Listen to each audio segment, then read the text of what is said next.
David, great to see you. Thanks for joining us here on Planet Normal. It's a pleasure. Great to be here.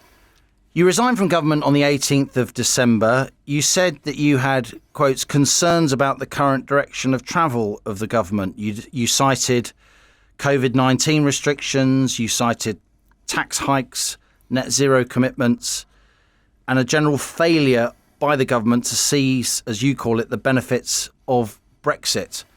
Let's take each of those in turn, if we may.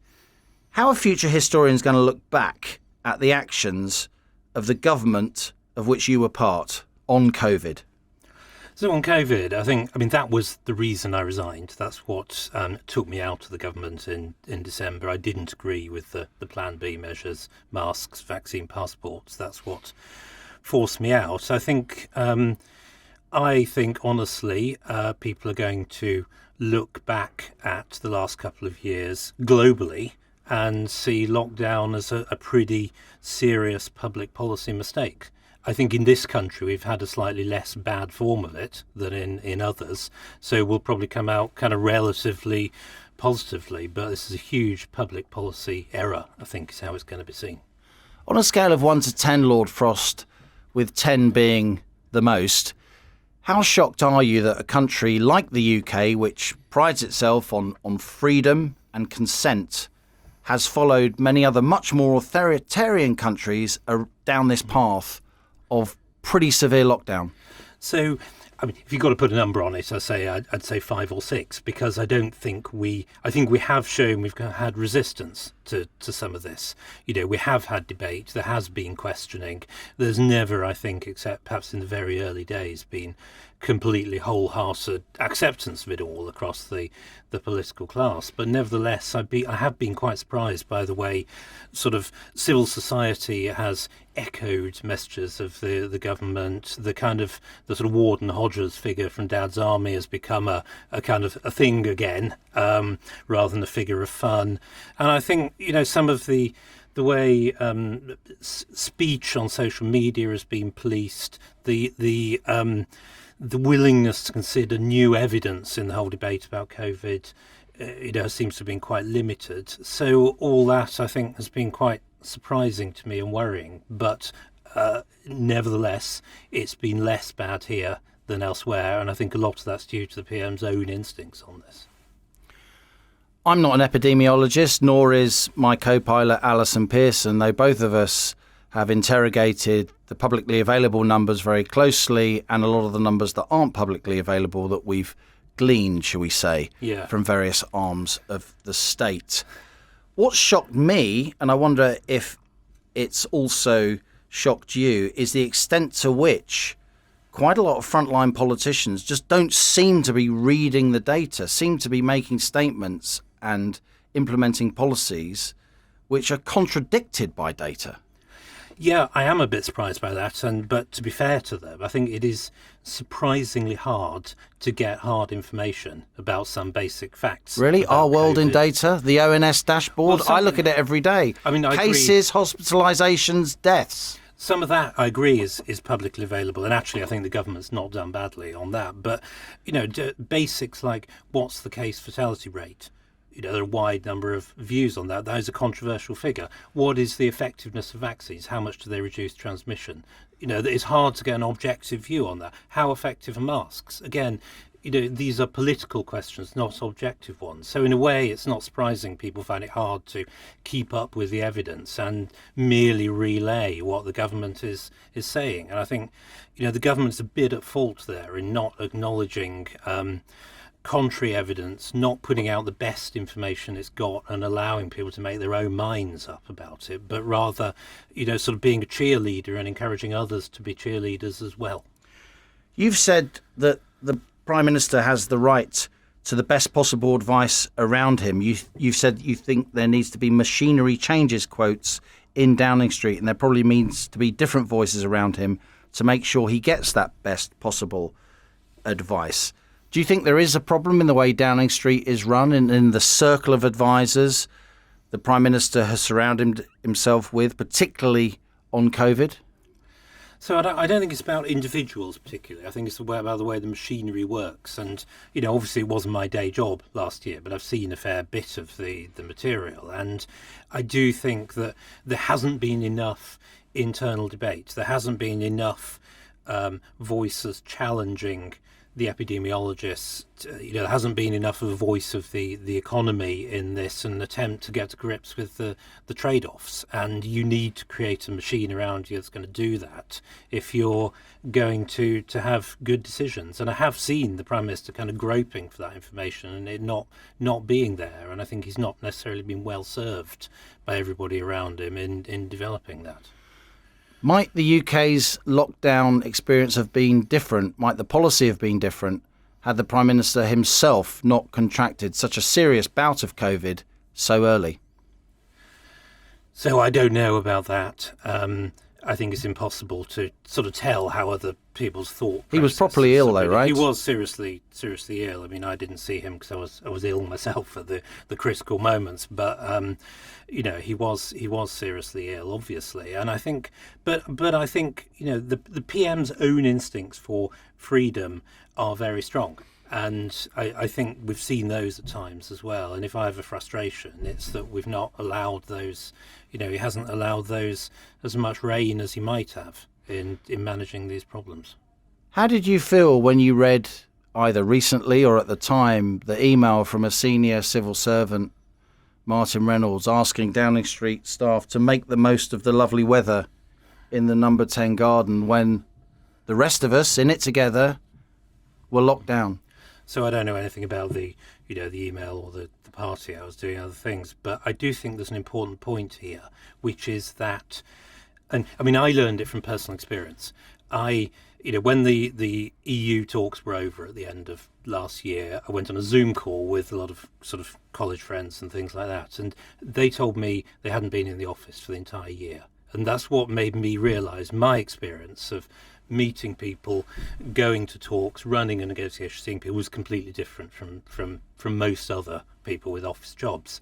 And I do think the fact that in number 10, the teams managing COVID, not just in number 10, the fact that they were in the office and seeing people meant that you tended to forget what life was like for everybody else, because to you it seemed a bit normal. And I do think that meant we were more ready to reach for sort of lockdown and coercive things than we might have been in other circumstances. So I think it did affect policy making probably in that way. But the PM's going to is taking serious political flack for that email that Martin Reynolds sent, and the notion that he knew about the party, maybe even have been at the party. I mean, these things seem trivial, but a lot of the country is very, very, very angry about this. Well, I totally get why they are, and I think they have reason to be. Obviously, Sue Gray is looking into this, and there couldn't be a better person, I think, to do it. And I suppose we'll have to wait and see what she concludes. I think the important thing is looking forward now, and I'm a bit worried that the debate at the moment about COVID is about, okay, we've got a mild variant, so it's okay, and we can all go back to normal. Well, maybe the next one won't be. And I don't want to find us, I hope we won't be in the same debate about, do we go back to lockdowns if the next one is more dangerous? I would like to see the government ruling out lockdowns for the future, repealing the legislation, ending them. We can't afford it, it doesn't work. Stop doing COVID theatre, vaccine passports, masks, stuff that doesn't work, and focus on what does work, so we're ready if the next one is worse. Stuff like ventilation, antivirals, proper hospital capacity, managing it properly. That's what we need to be focusing on going forward.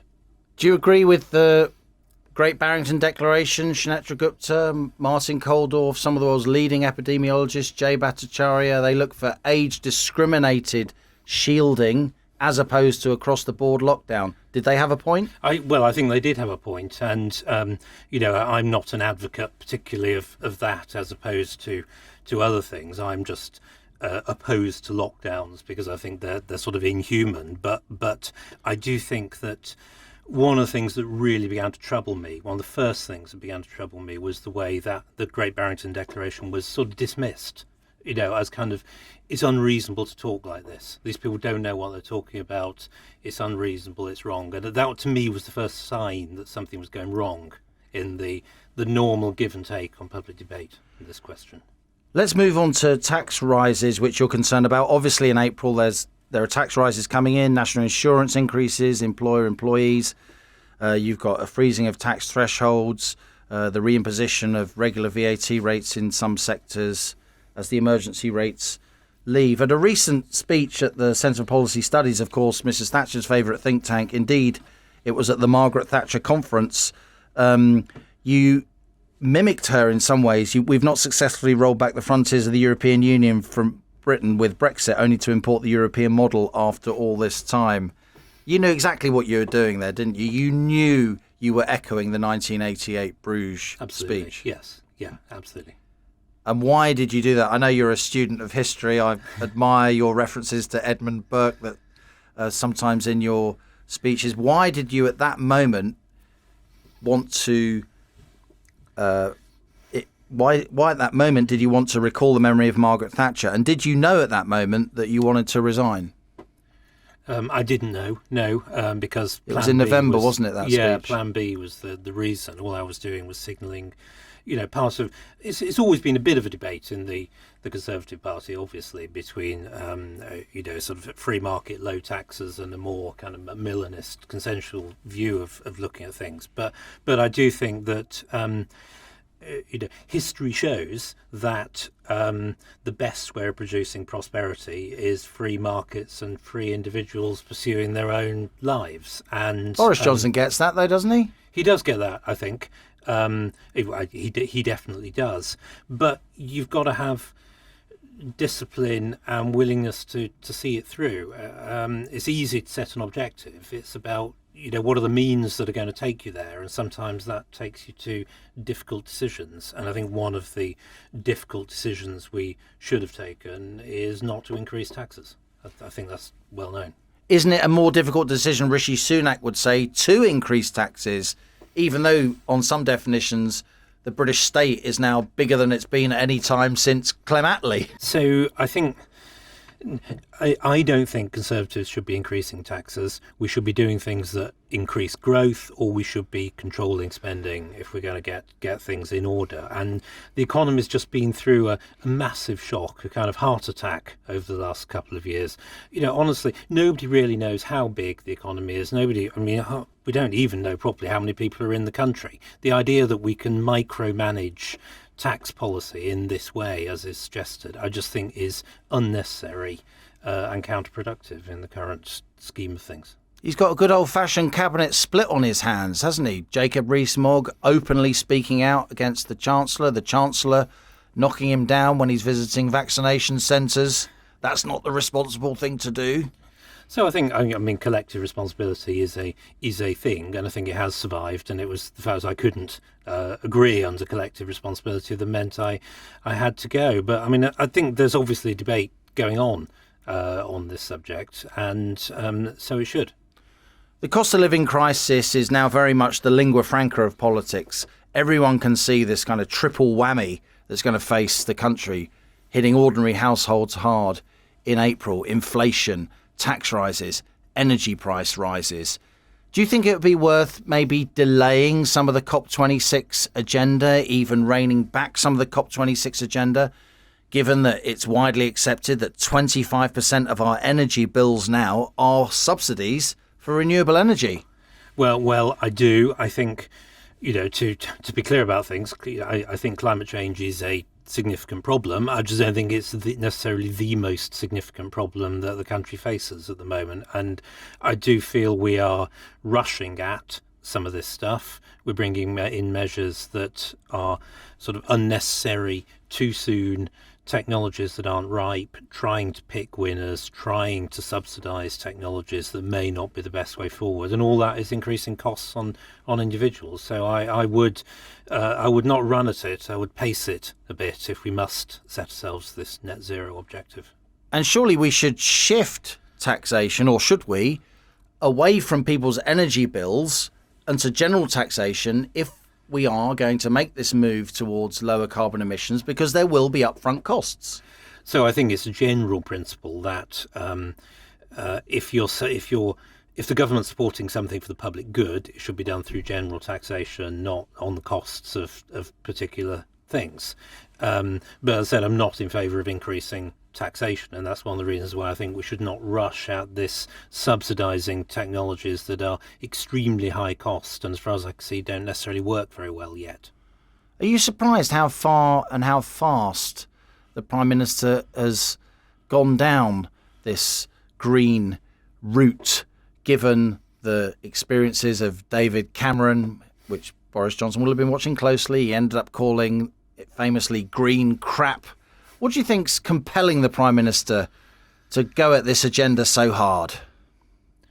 So I am a bit surprised, but equally it's part of the sort of international discourse. Kind of respectable right-thinking leaders around the world espouse green politics and net zero, and if you don't, there's thought to be something sort of dodgy about you, and I think that is part of it.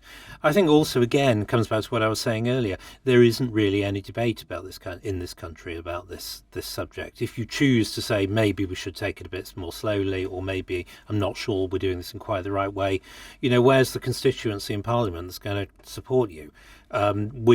This country takes the worst decisions when everybody in Parliament agrees on things, and that has been the case on climate change for some years now. So, we really need better debate about it if we get the right solutions. I agree with you. A climate of opinions being created, not least by much of the media, that unless you adhere to this green agenda, you're not a member of polite society. On the other hand, I do think something's changed in the last few weeks and months. It's now completely respectable to talk about the impact of these green policies on the finances of ordinary households, of hardworking men and women, of pensioners who may have to choose once again between heating and eating. Surely the Prime Minister is going to have to retreat in some areas on this green agenda. So I think he probably, who knows? I think he probably is going to. Well, you probably know more than anyone else, Lord Frost, with respect to why you're here. I think the government probably is going to have to do something about this in the next few months. I think people have been sold the view to quite recently that you can do net zero without it really costing anything. That's obviously never been true, and that's now becoming obvious. And I think we are going to see better debate, and we are going to see some pushback against this, and we'll get better solutions as a result. Now, number 10 is, of course, a private home, but it is also the citadel of British policy making, increasingly so. So I'll ask you this question, and I hope you don't think it impertinent. How important is the Prime Minister's wife in determining policy in general, and in particular when it comes to the COP26 agenda? So I literally have nothing to say on that, not because I'm avoiding your question, but because I ask it because a lot of the country feels that there is a lot of power there in the hands of somebody who, for all her immense intellect and her merits, and I've known her myself for a long time, she's not elected. So I've barely spoken to the PM's wife in the last 2.5 years, and why would I have? As you say, it's a private home. So I genuinely don't know. I think on this particular subject, there are a lot of influences on the Prime Minister on net zero and green politics that sort of perfectly well explain why the country is where it is.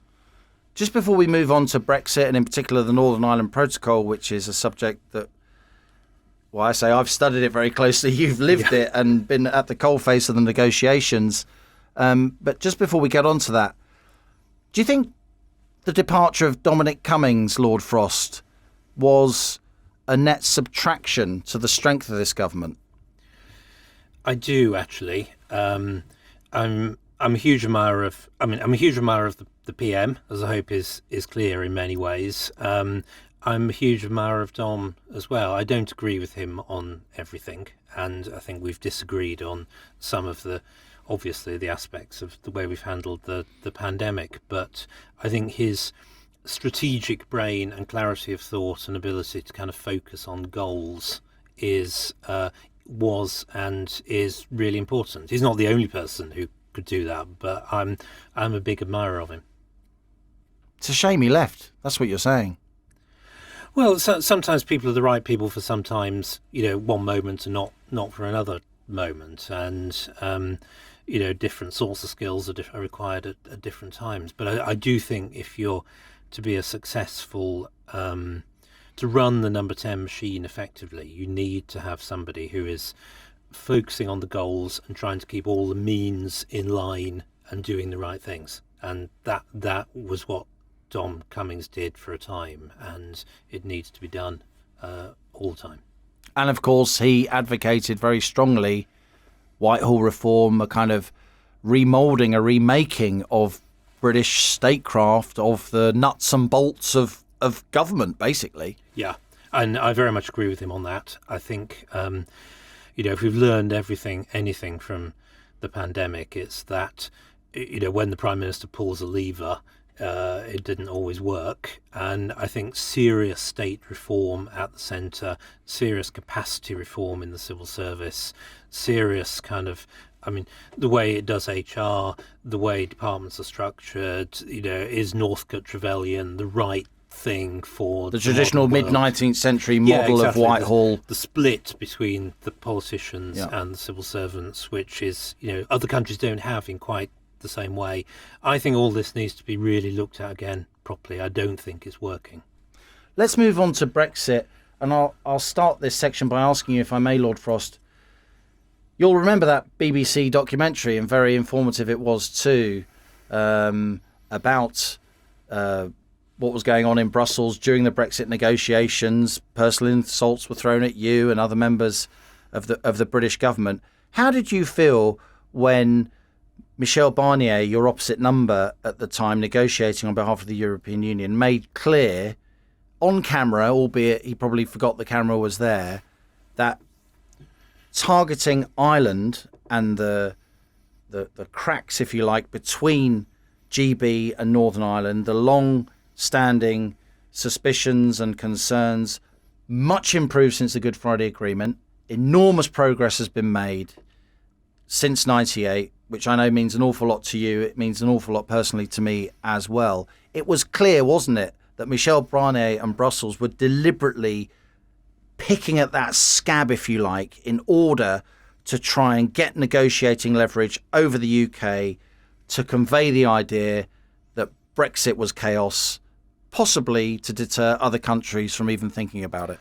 Yeah, I mean, I was surprised he said it, but I don't think anyone was in any doubt that it was happening. How did it make you feel when you heard him saying it?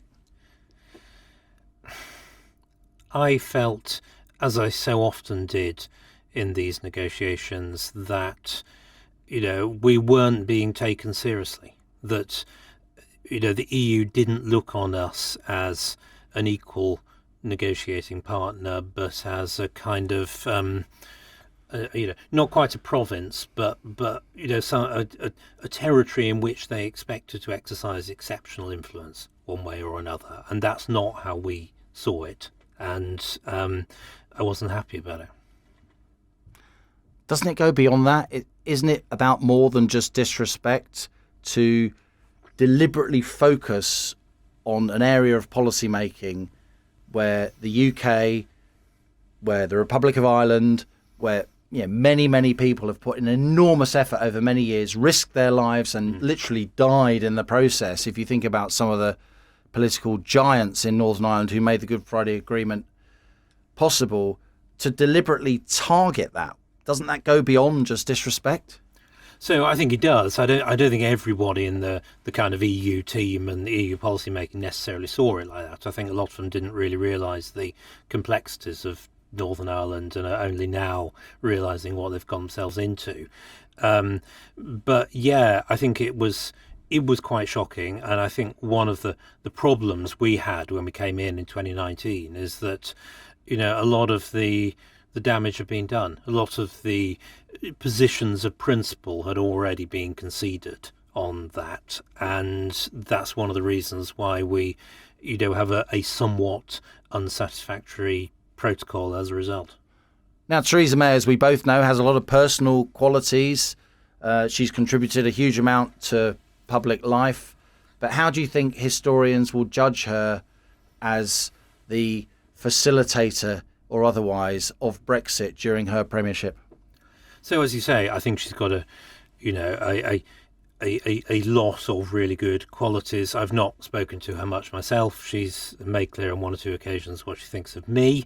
You're smiling. But let's move swiftly on. I think that what people will look back on over that period is what do I see? I see uncertainty of objectives in those negotiations in 2017, 2018. Was it going to be soft or hard Brexit as people see it? And I think we never made the mental shift between being an EU member and negotiating with the EU, and we tried to have it both ways, and inevitably became a cropper in 2017, 2018. Let me ask you something directly, if I may, Lord Frost. You were, for much of your career, a Foreign Office animal. You were our ambassador to Denmark, no less. You were, let me get this right, the FCO's EU Director and Director for Europe and International Trade, then at the Department for Business Innovation and Skills. You really get Whitehall. You were a proper insider. Were there people in Whitehall who were deliberately trying to scupper Brexit? If there were, I never met them. I think there were a lot of people who saw the right thing as being soft Brexit, as it were, and couldn't quite So as near to remain as possible. Yeah. Couldn't quite stay in the single market, stay in the customs union, even though they are the two main legal structures of European Union membership. Yes. I never saw any sabotage. I don't believe there was sabotage, but I do think that, the kind of intellectual midpoint of the civil service on this was, the European Union is a jolly good thing, and it was a very bad thing that we were leaving it, and it took a long time to kind of move the system around to kind of getting it in the right place. But sabotage or undermining, I don't think so. No, I think we almost didn't have Brexit. It's only because 28 Tory MPs, the so-called Spartans, were very, very, very unreasonable in the eyes of much of the country that we actually got Brexit done. Yeah, absolutely. What damage would it have done to our democracy had that vote not been implemented? So I totally agree, and I think that's one of the, when we came in 2019, we faced a situation where a lot of the points of principle on Northern Ireland had been conceded, and where the constitution was being shredded, and where we're extremely worried we're not going to get Brexit at all at any form. And that's why we took the strategic decision that it must be delivered. It must be delivered as quickly as possible. It must be delivered in a way that gives the country free choice about the future. And we had to deprioritise other things to get that done. And in the end, we did get it done. But I think, there obviously was an attempt to stop Brexit, but I believe it was the political establishment in cooperation with, some in the European Union who were trying to sort of have a second run at this. The Northern Ireland Protocol is in place. Many members of the unionist community would say that given that it changes the constitutional reality on the ground in Northern Ireland without a referendum, it actually contradicts the Good Friday Agreement. Have they got a point? So I think it depends how it's being implemented. One of the things we brought into the protocol that gets forgotten is the right for the Assembly in Northern Ireland to vote in 4 years' time as to whether they want it to continue or not, and it ends unless it is agreed that it should continue, and that's a big difference to the old backstop and what we replaced. So the default is it expires unless they vote actively for it. Completely different from the backstop. Yeah, absolutely. But I think it only works with very gentle handling, and it hasn't had that. Yeah, the EU's been doing more checks. Yeah, more checks at Larne between GB and Northern Ireland than they've been doing across the whole of the rest of the European Union put together. How reasonable is that? It makes no sense.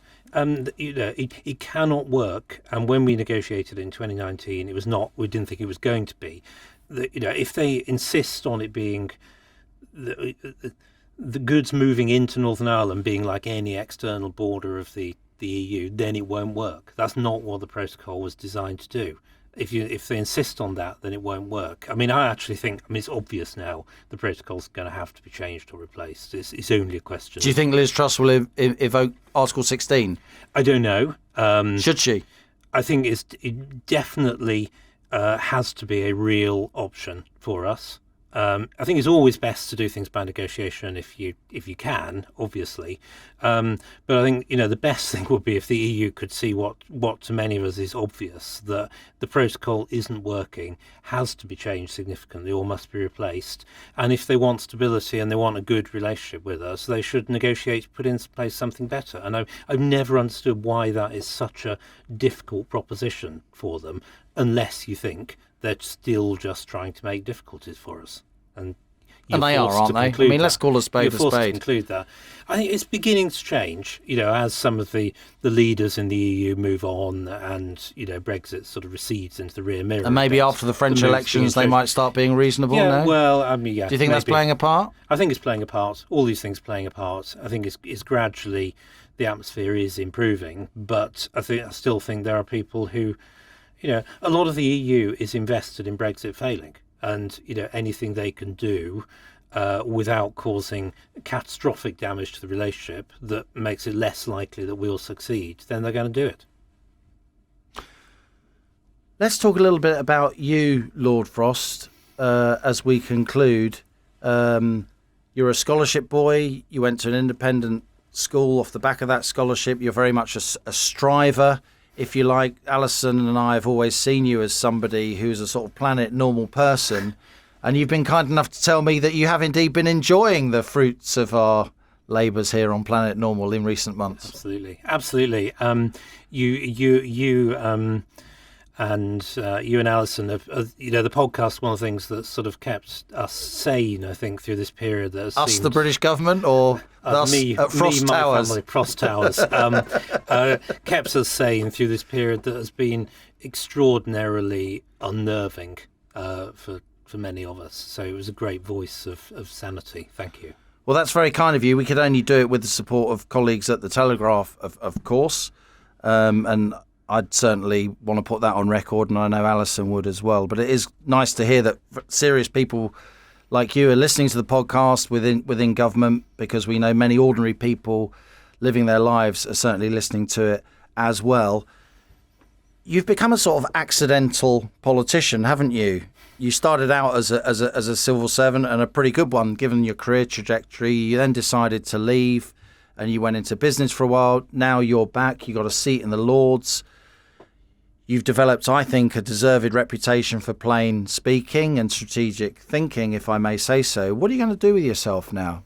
What's David Frost, the politician, the man in public life, going to do with the platform and the access that he has?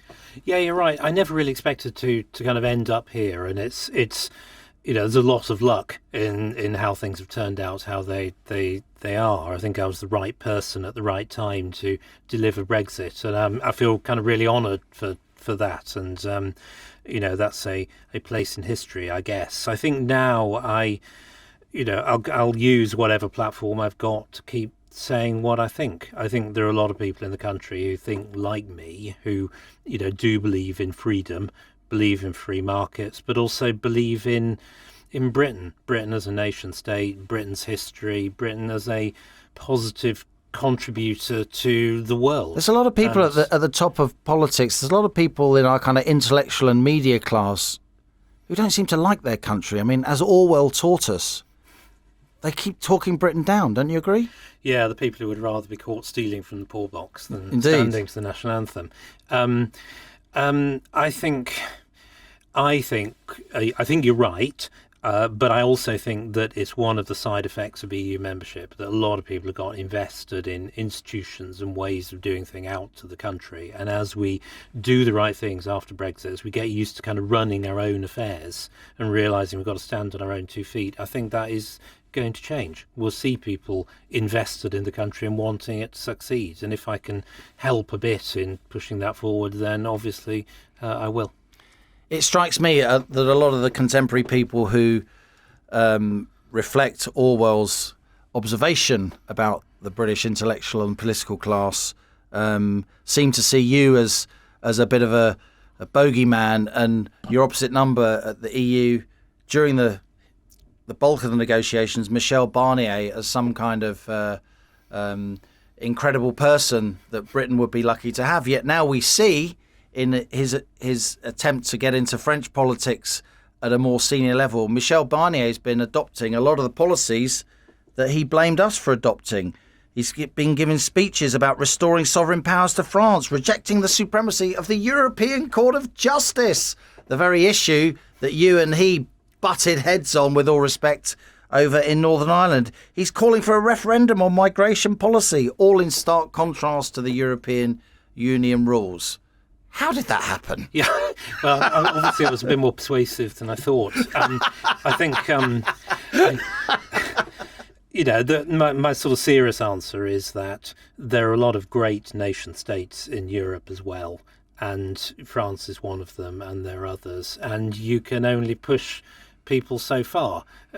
Britain is in many ways different, and I think that's why Brexit happened here, but the problems with migration, the problems with decisions being taken outside your country, they exist elsewhere as well across Europe. So I'm not at all surprised that we're seeing these things and politicians playing to them. The problems of unelected bureaucrats trumping democratically elected governments. Yeah, that's exactly right. And the EU is the system designed so that decisions are taken outside the nation state and given and to beyond bureaucrats democracy who aren't electors. And I don't find it at all surprising that people across Europe are pushing back on that as well. I know you like your history, Lord Frost. This push towards ever closer union, the vision of Monet, is it a mistake? I think it will be seen to have been a mistake. That, not to say that it may not last for a very long time, but I think Europe's strength is in its diversity. It's been, Europe became the leading power in the world in the 18th, 19th centuries because there were lots of different countries all doing things in their own way, able to experiment intellectually, able to find different ways of doing things. That's what produced the Industrial Revolution and everything that followed. And I think, a kind of an arrangement that squeezes out all that experimentation, all that differentiation, puts decisions in the hands of the Mandarin class. It never works. If Europe becomes like the Austro-Hungarian Empire or something, then it isn't. That is not a good historical precedent. So I think it is a mistake. I think they risk pushing it too far, and let's see what happens. Lord David Frost, thanks for joining us on the Rocket of Right Thinking. Thank you. It's been great. Good talking to you. Thanks.